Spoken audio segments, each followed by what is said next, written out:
Hello दोस्तों, नमस्ते, प्रणाम। मैं हूँ सीमा मौर्य। मैं हूँ किरण प्रजापति।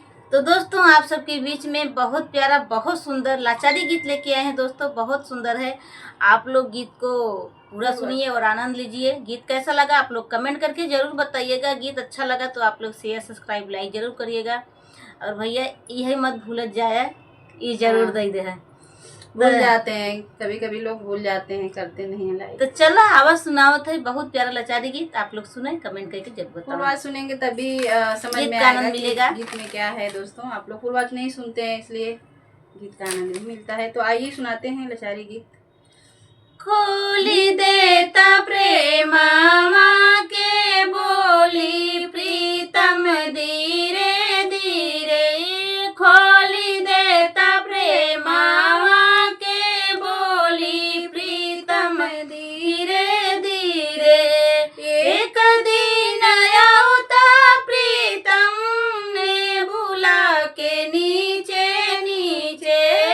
एक दिन आवता प्रीतम बगिया के नीचे नीचे। नेबुला झुका के बतिया करती प्रीतम धीरे धीरे।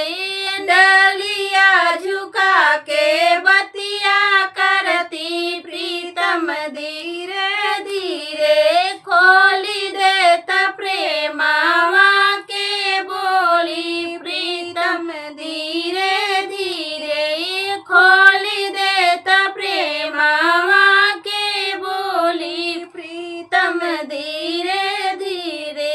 एक दिन आवता प्रीतम कुआना के नीचे नीचे। एक दिन आवता प्रीतम कुआना के यारी यारी। घड़ीला झुका के बतिया करती प्रीतम धीरे धीरे। घड़ीला झुका के बतिया करती प्रीतम धीरे धीरे। खोली देता प्रेम माँ के बोली प्रीतम धीरे धीरे। खोली देता प्रेम माँ के बोली प्रीतम धीरे धीरे। एक दिन आवता प्रीतम सड़कों के बीचे बीचे।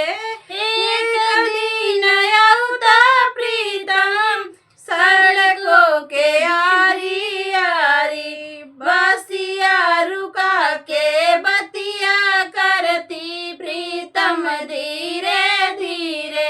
बसिया रुका के बतिया करती प्रीतम धीरे धीरे।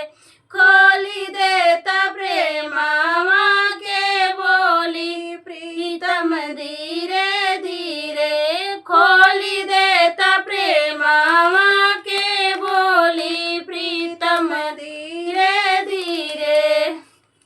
तो दोस्तों, कैसा लगा ये लाचारी गीत आप लोग कमेंट करके जरूर बताइएगा। मिलते हैं अगले वीडियो में। Bye bye. Bye by.